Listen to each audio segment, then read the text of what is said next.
teruk yang aku punya mic ni. Okay.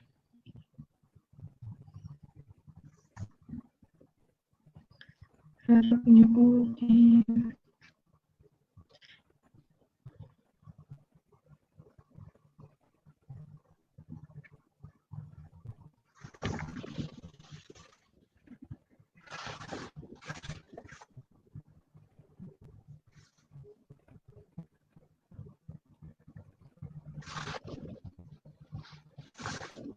Dah live ke? Belum? Aku dah masuk tu. Tapi sekejap je.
Okey ke tu? Wait. Okay, dah 8.30 dah. Dah 8.32 dah. Okay. Hai, Assalamualaikum, sahabat sejahtera semua. Saya Amira, salah seorang ahli daripada Rekod Media juga. Yang som-som kuku jarang-jarang muncul dalam live. Okay, so hari ni saya akan mengendalikan satu slot terbaru dalam Rekod Media bertajuk Borak Filem. Jadi seperti yang kita tahu, seorang pelajar suara yang lantang menyampaikan pandangan dan buah fikirannya berkenaan filem, Naim Al-Kalantani akan bersama-sama kita hari ini dan akan membincangkan tentang Nolanism, iaitu lebih kepada ada apa dengan filem Nolan ni, apa yang menarik sangat ni yang kita nak tanya dekat Naim lah. Okay, tapi sebelum, rasanya Christopher Nolan ni kita tak payah introduce lah, sebab apa, basically dia asasnya dia memang pengarah dan penulis skrip yang terkenal dan banyak filem-filemnya yang memenangi beberapa anugerah besar dunia, dan bermula daripada karya pertamanya Following kalau tak silap tahun 1998 hinggalah tahun 2020 Tenet yang baru ni pun meraih banyak perspektif, banyak pandangan yang menarik, dan benda ni lah yang kita nak cuba kupaskan dalam Borak Filem yang Rekod Media cuba usahakan ni. Okay, jadi Naim, Naim sihat? Sihat. Tak, aku tengah baca Muziro tiba-tiba tanya apa? Soalan dah dekat Facebook jahat tu tadi. Anyway, Muziru nervous. Muziru pula. Naim macam nervous. Cik, tak adalah. Ya, memang Takkan Naim begitu. nervous. Okay, anyway, walaupun dalam poster muka kau dengan aku macam adik-beradik kan. Tapi kita bukan adik-beradik. Okay, sorry, buat awak bongok pula. Okay, so tanpa buang masa, basically kita nak bincang, kita nak, sekejap Okay. Basically kita nak bincang apa yang istimewanya dalam filem Nolan ni. Mungkin kau boleh mulakan dengan benda tu lah. Macam mana nak start? Aku ni buat introduction ni fail lah. Sekejap. Tak apa, kita gerakkan je. Mungkin boleh tengok ni dululah. Aku punya slide kot. Aku ada beberapa slide baru buat tadi Slide. sebenarnya. Slide. Dah ada muncul ke tu? Okay, ada. Mana ni? Ada tak?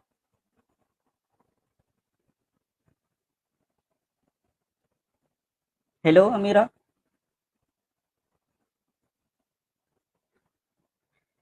Aku tak dengar suara ni.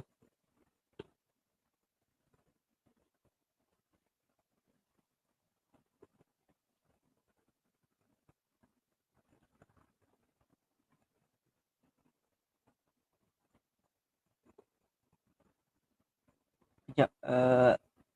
Ada lag ke ni? Amira okey ke tu?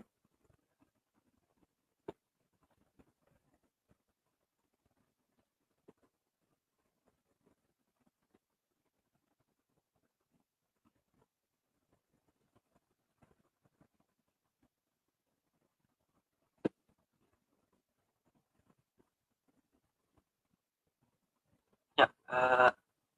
Okey. Aku rasa Amira terkeluar ni. Saya nak masukkan dia balik.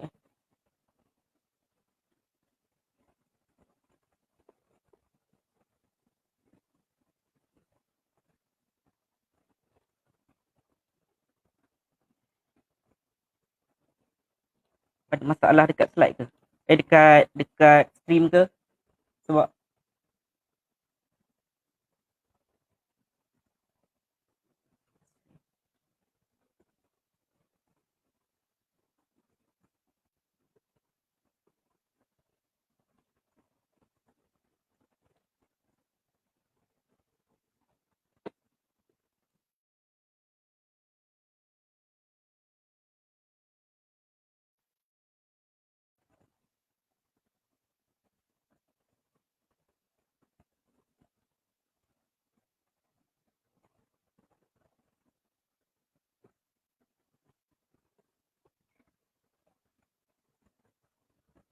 okey, aku rasa Amira terkeluar.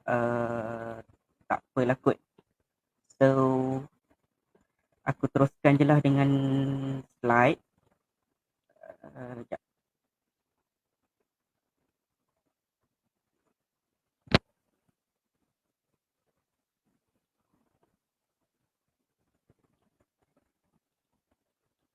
Aku tak boleh masukkan slide lah.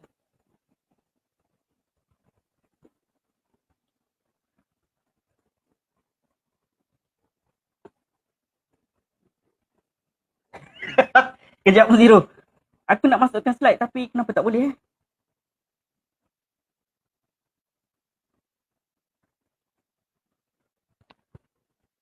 Sekejap.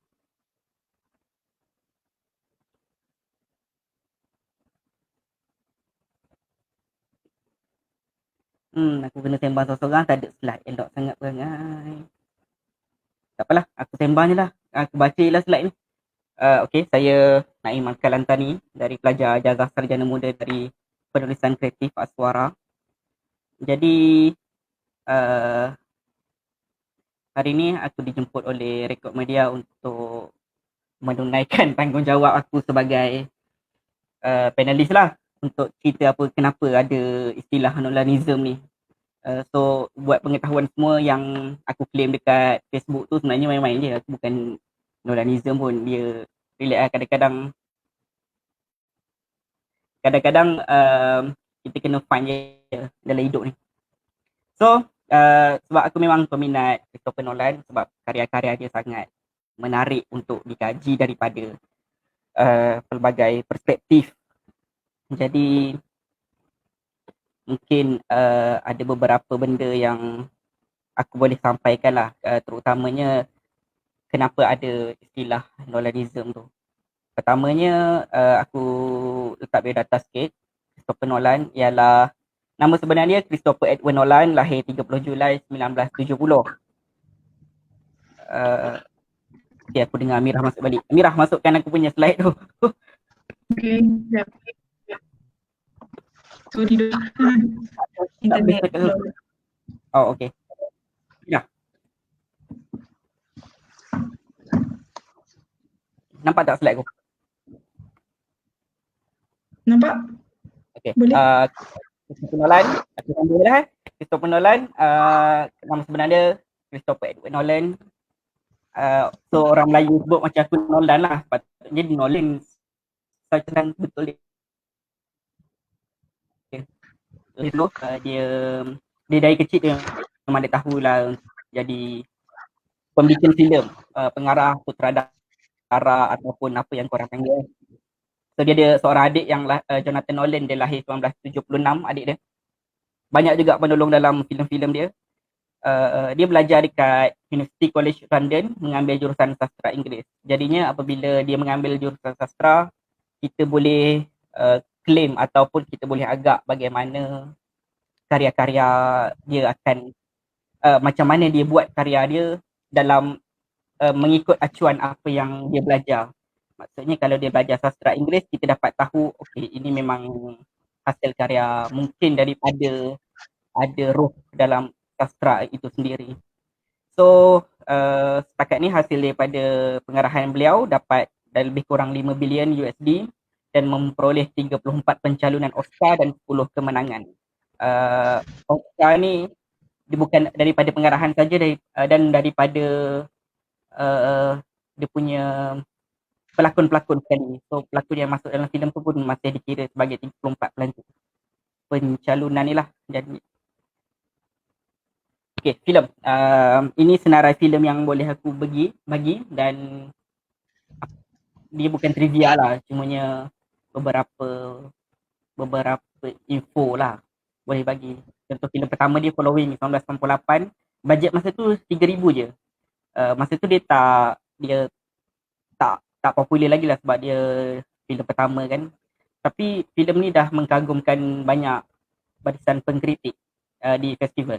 Dan boleh memang filem pertama dia dah masuk festival. Jarang sebenarnya orang boleh buat filem pertama boleh masuk festival terus. Walaupun mungkin hanya sekadar pencalonan, tak menang tu cerita lain. Cuma dia dah satu next level untuk dah masuk festival lah untuk filem pertama dia. So lepas buat filem pertama tu berjaya, dia buat filem kedua Memento, dan idea Memento ni daripada adik dia Jonathan Nolan. Dan filem itu memang blockbuster. Nak kata blockbuster tak lagi waktu tu, cuma filem itu sangat bagus dan aku pun impress dengan filem Memento ni. Lepas tu Memento ni adalah kejayaan bagi Nolan. Kejayaan pertama boleh dikatakan sebab dia dapat calon ke Oscar 2 kali. 2 pencalonan. 2 kali pula dah. Lepas tu dapat ramai pengkritik termasuk Steven Soderbergh. Steven Soderbergh ni dia pengkritik, pengulas, pembikin filem, penulis skrip dan dia ni dia yang bagi cakap dekat studio yang Christopher Nolan ni memang boleh buat filem. So antara jasa Soderbergh ni ialah dia yang sebut dekat studio untuk Christopher Nolan ni naik. Macam tu lah lebih kurang. So kalau tak ada dia ni mungkin dia tak naik lah. Boleh dikatakan macam tu. Okay, lepas tu cerita Insomnia dapat buat office, dapat ulasan yang baik dan paling penting menyelahkan kebolehan Nolan di mata Hollywood. Tahun 2002 kalau tak salah. Okay, lepas tu dia buat Batman, itu kejayaan terbesar yang pertama dalam karier dia. The Prestige, cerita pasal ahli silap mata. Yang ni masih bekerja dengan adik dia. Adik dia katakanlah penulis skrip. Lepas tu Batman Trilogy, The Dark Knight Rises, Inception, Pecah Panggung juga, Interstellar. Masih bekerja dengan adik dia yang buat screenplay, dan dia ambil konsultan daripada Kip Thorne, seorang fizisis dan pemenang anugerah Nobel Prize dalam bidang fizik. 2017, 3 tahun lepas dia buat Dunkirk, dan Dunkirk ini adalah Interstellar. Hmm. Interstellar ni filem yang pertama Nolan yang aku tengok dekat pengguna wayang. Sebab sebelum Interstellar ada, 2000 berapa Interstellar ni? Sebelum tu aku tak reti tengok 2012. wayang. Oh, bukan 2014. 2014 sebelum tu aku tak reti Hmm. tengok wayang. Bila aku dah reti tengok wayang, aku pergi tengok wayang. So cerita dia pertama, cerita pertama dia Interstellar lah yang aku tengok. Tapi masa ni bukan kat IMAX. Cerita pertama yang IMAX yang aku tengok dekat cerita Nolan IMAX yang pertama, dan cerita IMAX pertama aku tengok ialah Dunkirk. Lepas tu dekat Sunway Velocity. So yang terbaru ialah Tenet. Dunkirk tu dia tak bekerja dengan adik dia. Memang screenplay daripada dia. Dan Tenet. Aku tak tahu nak sebut macam mana Tenet rasanya. Aku rasa Tenet. Tenet. So dia tak kerja dengan adik dia, cuma masih dapat consult daripada Kip Thorne, physicist. So ini adalah Side Nature. Kenapa aku pilih Batman Trilogy? Atas ni bukan Batman Trilogy ni. Ni Side Nature dia. Aku silap. Aku baru buat tadi slide ni. Side Nature dia, dia tidak paling terkenal ialah, paling popular ialah Nolan tidak memberitahu cerita secara linear, urutan kronologi daripada kita mula-mula. Mungkin kita boleh tolak, contohlah kalau kita nak tolak Following sebab kita itu hitam putih, contohlah kan, daripada Insomnia sampai ke Tenet, dia tak pernah bagi tahu cerita tu secara linear. Itu adalah punya signature lah. So dia banyak menggunakan imbas kembali secara meluas. So dia flashback kebanyakannya dekat semua filem dia, semua ada. Sampai Tenet pun memang ada. Okay, sebagai contoh Memento, dia bagi tahu kedua hujung, diberitahu dari kedua hujung pada masa yang sama. Memento ni cerita yang sangat, aku tak tahu lah macam mana dia boleh buat cerita macam ni. Dan Memento ni ada banyak Nolanism dalam cerita Memento ni. Banyak signature dia dalam ni. So boleh baca yang The Prestige, macam mana dia buat dua perspektif daripada dua watak yang berlainan. Kita tahu macam mana kalau kita dah tengok The Prestige, ada dua watak, dia nak buat satu watak lagi tu, so dia buat perspektif A dan B.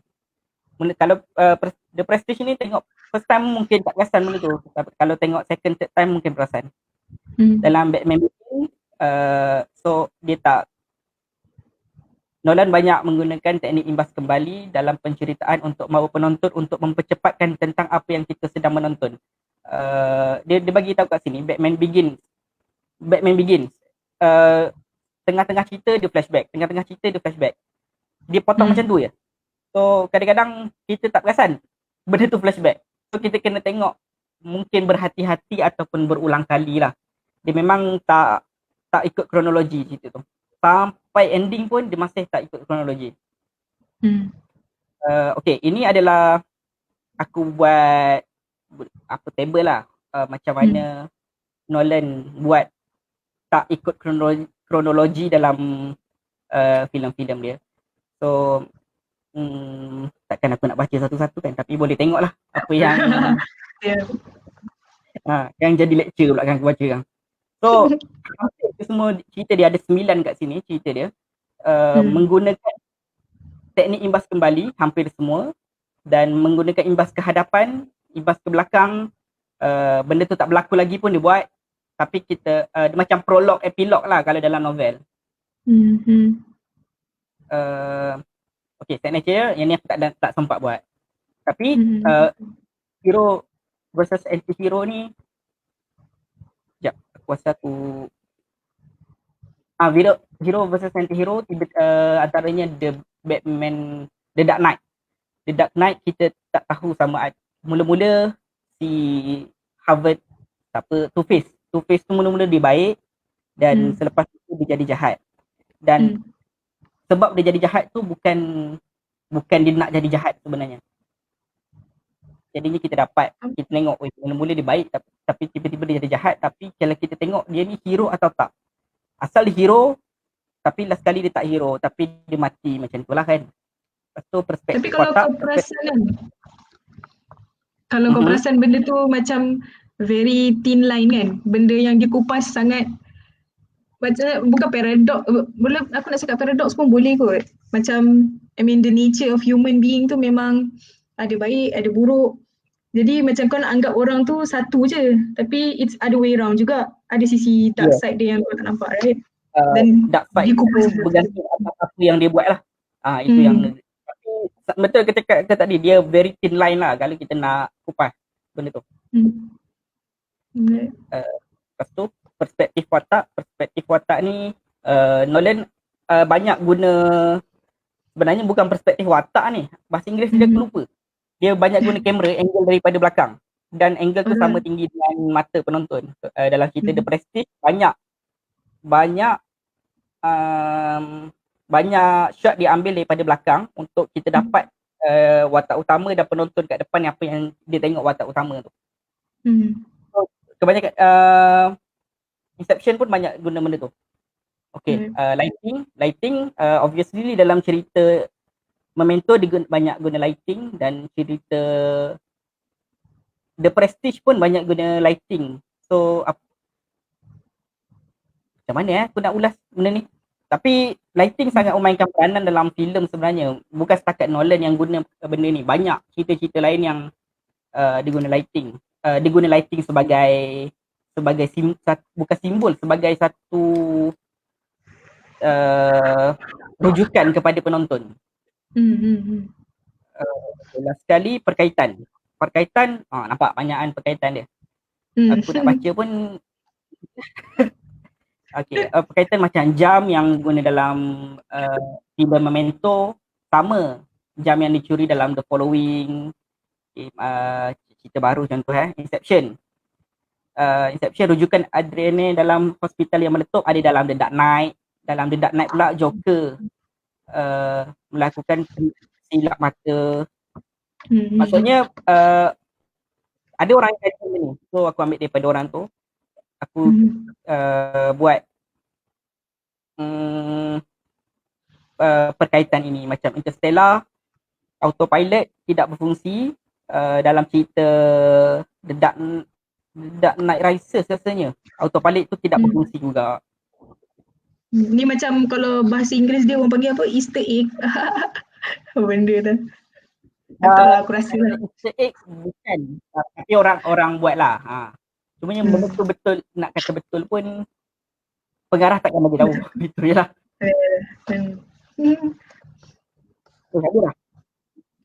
Okay. So menarik perbincangan ni. Taklah. Aku pun tak ingat. Ni dia tulis 23. Tak ada. Okay, so aku suka bila kau dapat kaitkan dan kita dapat tengok apa signature yang ada dalam Nolan. Benda ni lah yang kita kena kembangkan lagi kan bila kita cakap pasal filem. Okay, jadi aku tengok kat komen, bahagian komen ada beberapa soalan. Okay, kita ambil soalan dari sebenarnya aku nak komen pasal komen cerita apa? Tenet sebenarnya, tapi kawan tu tak masuk, Zamir tak masuk. Aku nak bergaduh dengan dia sebenarnya. Tapi ada Muziro je dalam ni. Tak apa dengan Muziro kan. Ni Muziro ada soalan untuk kau.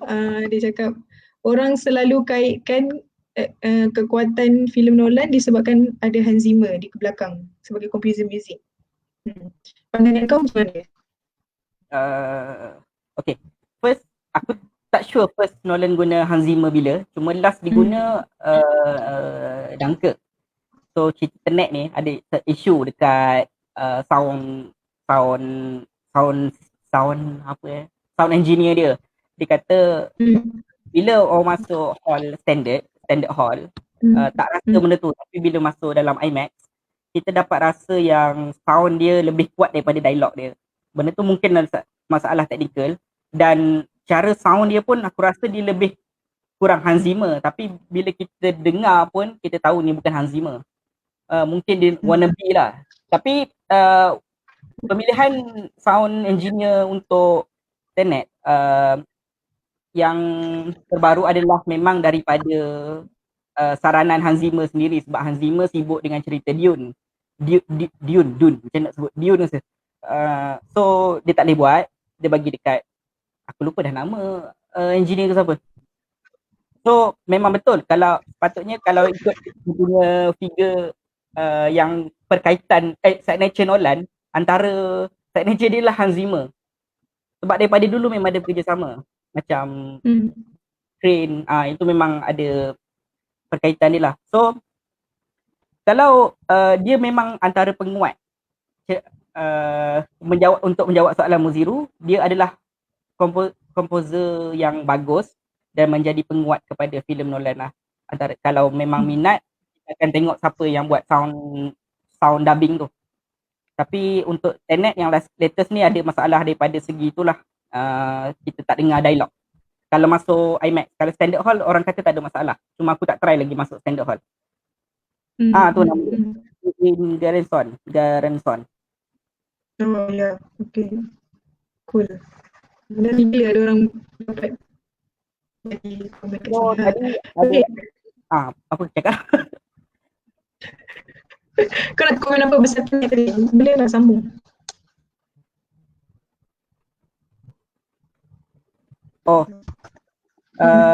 Zero ada tanya soalan. Aku nak jawab terus ke? Sekejap soalan Muziru. Rancak Muziru ni ya. Berkaitan. Itu betul lah Easter egg. Tapi okay, sebagai Muziru tahu sendiri, pengarah takkan bagi tahu apa yang dia buat. So bila satu karya keluar, bukan Muziru bagi tahu, Muziru kaji lah. Bila satu karya dikeluar, pengarah akan tutup mulut lah. So pengarah dah mati. Jadinya benda tu memang Easter egg, orang kaji. Dan memang nak kata kebetulan go on, tapi kalau nak kata betul pun raikanlah apa yang kita fikir. Cuma aku tak suka bila ada masuk campur pengarah dalam karya kreatif dia lah. So pengarah sepatutnya jangan komen apa-apa sebab kita nak berhibur, so kita ada mindset kita sendiri dan ada cara fikir kita sendiri. Biarlah kita berhibur dengan kita lah.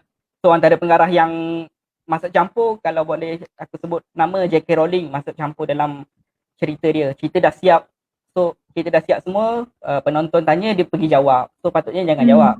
Biarlah kita bermain dengan imajinasi.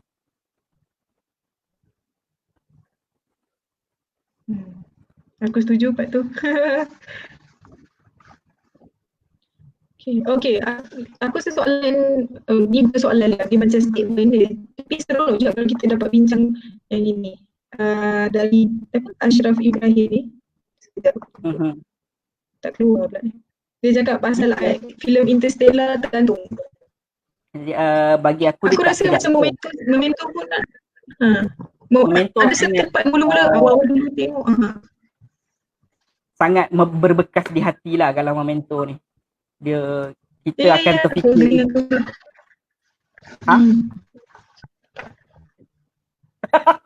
Tak, aku baca Zamir macam ni. So aku nak komen mana ni? Ada Nen Ashraf ni Okay Nen. Amirah lag sikit lah. Okay, Amirah dah keluar. Hare. Okay Nen. Nolan buat Interstellar, dia bukan tergantung untuk aku lah. Dia hanyalah memang gaya cerita dia macam tu. So tak ada cerita yang lengkap. Dia bukan tak lengkap. Dia cumanya memang dia tahu apa yang dia buat. Kita kena respect dia sebagai seorang pengarah dan dia tahu apa dia buat. Dan dia bukan calang-calang orang lah untuk buat.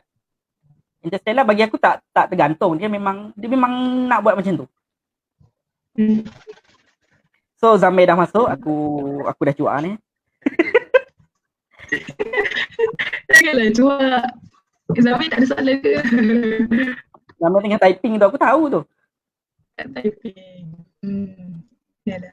Okay, mungkin kau boleh secara ringkas lah. Menariknya, apa yang menariknya dalam genre yang melibatkan pengebaraan masa, berkaitan dengan permainan memori, masa lampau, konsep realiti dan sekarang. Benda-benda tu pun banyak dimainkan dalam filem-filem dia. Jadi pandangan kau apa yang istimewanya? Kenapa orang anggap istimewa? Tak ada orang lain buat ke macam mana? Ada orang lain ada buat macam The Arrival ada buat. Dennis apa tahu nama pengarah dia. Dennis tu ada buat dalam The Arrival. Cuma Nolan ni dia memang ambil daripada dia buat tu memang kita boleh cakap dengan quotation bersungguh-sungguh lah untuk buat satu filem yang berkaitan dengan fizik. Dia start daripada Inception lagi dia buat benda tu. Tapi Dunkirk dia tak buat sebab tu memang experimental punya cerita. Dia bukan experimental total tapi dia memang nak buat cinematic experience untuk visual sahaja. Aku rasa dia menarik sebab tak banyak pengarah yang boleh buat cerita macam dia. Sebab kita kena faham Nolan ni cerita dia dia blockbuster tapi sangat rumit lah jalan ceritanya. Dia satu-satunya pengarah yang blockbuster atas muka bumi ni yang hidup sekarang tapi boleh buat cerita yang another level of cerita lah. Sebab kebanyakannya cerita blockbuster dia tak seperti ini. Dia macam kalau aku boleh sebut macam Fast and Furious blockbuster, KL Gangster blockbuster. Dia just cerita yang like that. Tapi cerita Nolan hampir semua blockbuster tapi dia boleh bawa satu level yang lain. Sebab tu kadang-kadang ada orang letak Nolan ni sebagai satu genre lain. Saya nak sebut benda tu genre lain. Kau jangan gelak. Tu sama dah dengan tu. Okay. Menarik. Okay, sebab kita dah 30 minit dan sebelum kita tutup, mungkin kau boleh jawablah soalan daripada Zamin ni tentang pendirian kau, stand kau. Ya, dia cakap pasal filem Roh kata tak sedap sebab abstrak. Ya, tapi Tenet ni macam mana pula? Mungkin kau boleh kupas sikit bahagian filem-filem yang melibatkan abstrak dengan low konsep juga. Indirectly lah. Macam ni. Cerita Roh, aku ada masalah dengan cerita dia sebab dia abstract dia tak miss a scene. Dia dalam frame gambar yang kita tengok dia tak gambarkan. Tapi cerita Tenet dia gambarkan. Cuma adakah penonton dapat tangkap atau tak? Pertama kali aku tengok Tenet tak dapat tangkap benda tu. Langsung tak dapat tangkap dan aku tak faham apa cerita dia. Kali kedua aku tengok baru aku dapat tahu. Memang benda tu ada dalam dipaparkan. Cumanya kita tak perasan ataupun kita dapat tangkap sebab memang cerita tu pacing dia sangat laju. Dia bukan antara. Cerita Nolan paling laju. So mana dah sampai tadi ah. Walaupun low concept. Cerita dia pasal dia tak cerita pasal plot. Roh pun memang low concept. Dia tak cerita pasal plot tapi dia cerita pasal karakter tu sendiri. Dan benda tu sama. Yang tak sama ialah Roh cerita pasal Roh dia memang ambil daripada dunia luar, daripada sejarah, daripada Islam punya pemikiran dan dia masukkan dalam syaitan iblis dia masukkan tanpa memberitahu apa-apa di dalam visual. Tapi Tenet dia bagi tahu cuma kita tak perasan. So Zamir tengok sekali lagi dan pastikan IMAX dan mungkin kau akan perasan sebab first aku tengok pun aku tak perasan. Faizal Tehrani tulis pagi tadi dia kata memang kalau kita tengok beberapa kali kita akan dapat satu tafsiran yang lain. Benda ni terjadi dekat filem lain sebab aku tengok banyak kali cerita baru perasan benda-benda yang aku tak perasan. Macam novel pun sama. Benda tu kita baca 2-3 kali baru kita dapat tafsiran berbeza. So Muziru pun dah salahkan aku kat situ. Elok sangat.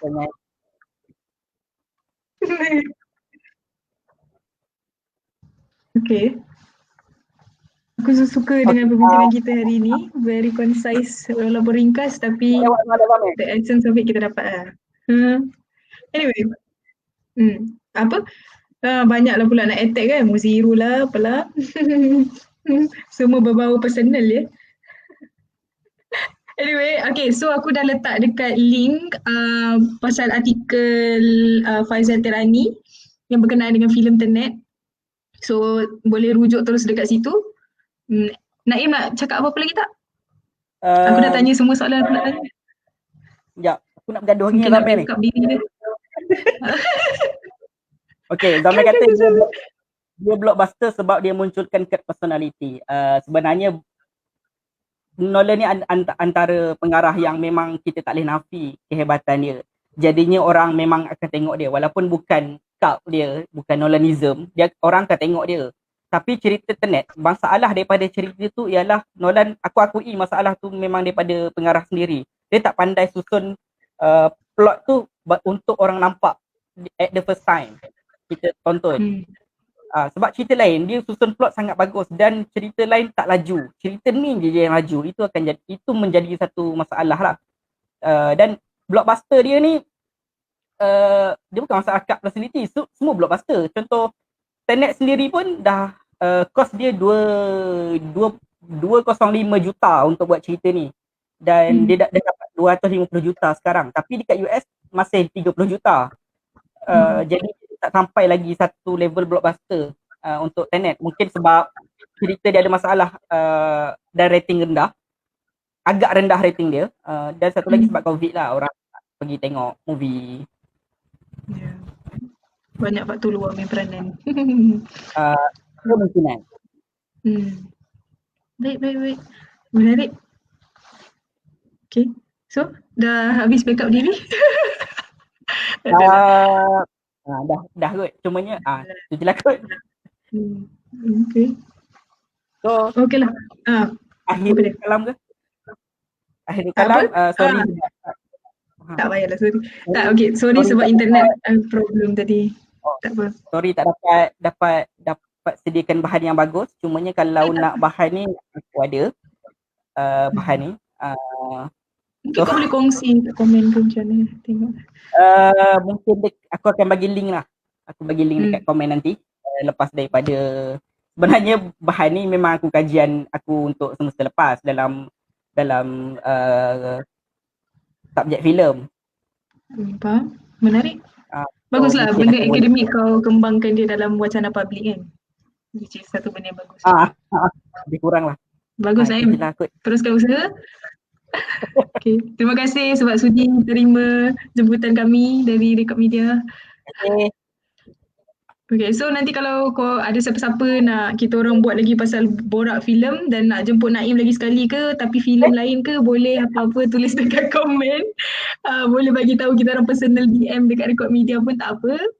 Dan saya akan tetap menjadi host anda. Okay, so terima kasih Naim. Okay, terima kasih. Jumpa lagi, ada rezeki. Bye. Bye.